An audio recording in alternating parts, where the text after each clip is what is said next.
हरिओम तत्सत। Welcome to the soul यात्रा।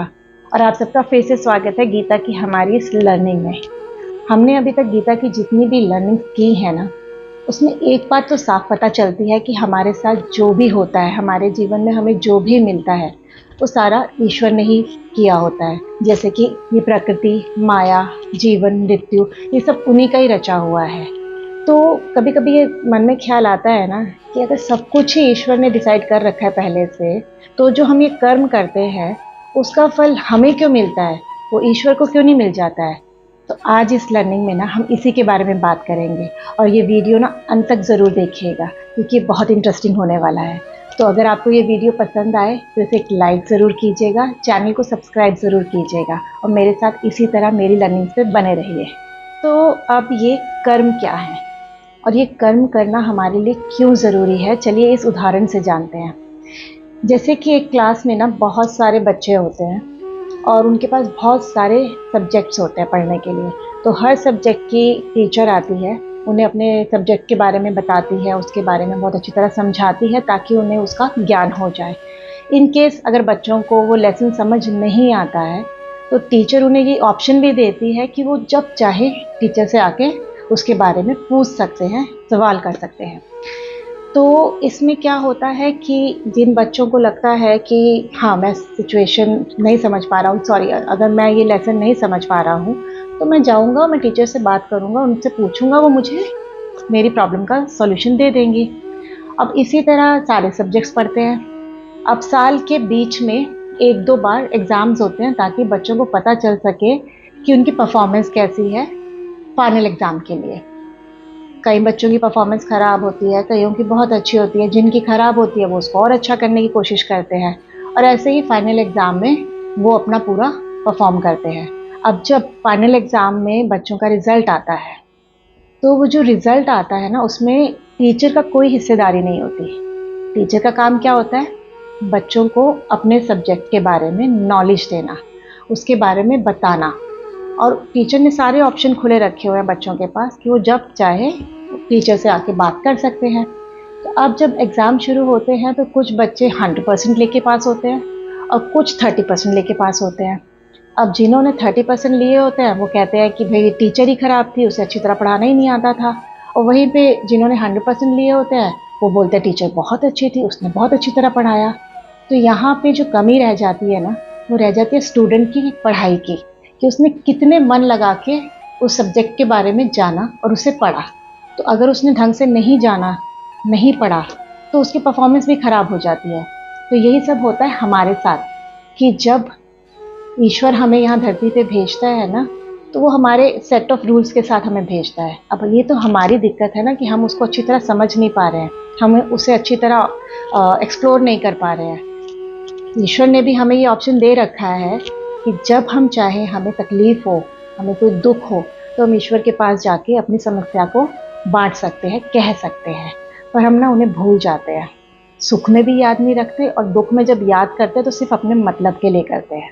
तो यहाँ पर भी ना गीता में श्री कृष्ण अर्जुन को और हम सबको उन लर्निंग्स के थ्रू जीवन जीने के वो सारे पहलुओं के बारे में ज्ञान दिया है जो हमारे लिए बहुत ज़रूरी है।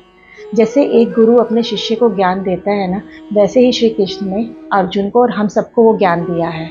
पर अब श्री कृष्ण अर्जुन को कह रहे हैं कि हे अर्जुन, मैंने तो तुम्हें पूरा अपना ज्ञान दे दिया है कि तुम्हें कैसे जीवन जीना चाहिए, कैसे नहीं जीना चाहिए, क्या रास्ता अपनाना चाहिए और क्या नहीं अपनाना चाहिए, किस रास्ते से तुम ईश्वर के पास पहुंचोगे और किस रास्ते से तुम इस माया में ही फंसे रहोगे।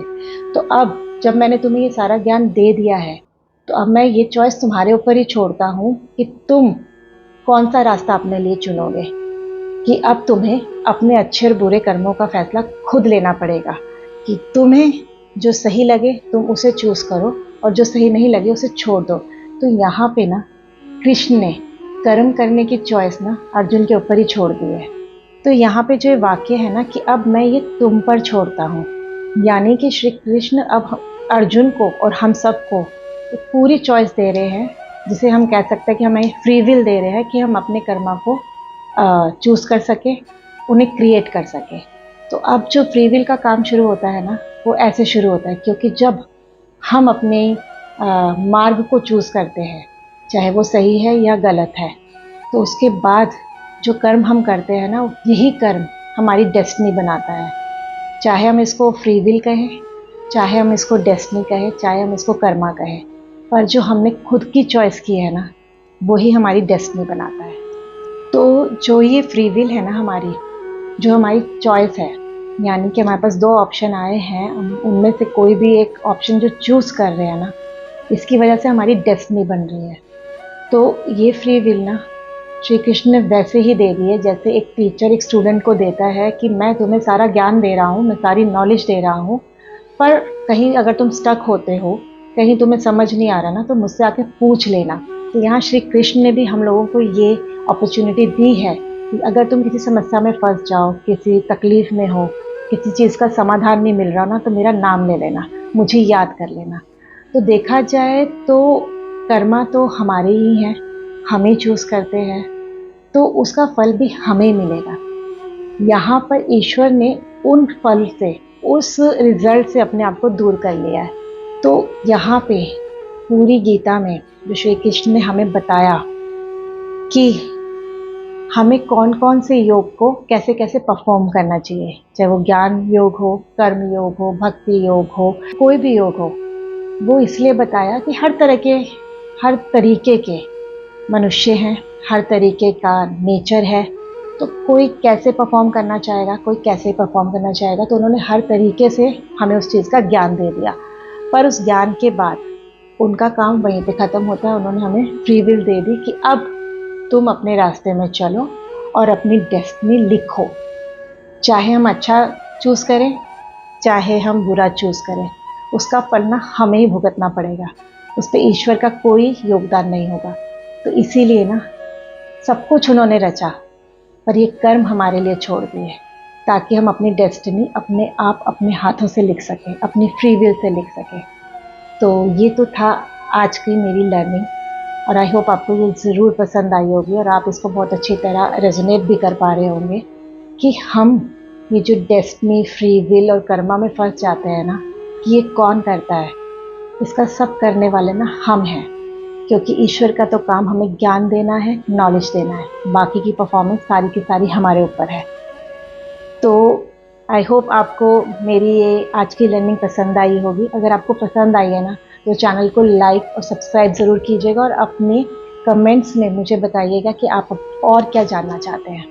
तो इसी तरह आप मेरे साथ बने रहिए, और तब तक के लिए जब हम दोबारा मिलेंगे, सदा खुश रहिए, मुस्कुराते रहिए और स्वस्थ रहिए। हर हर शंभू।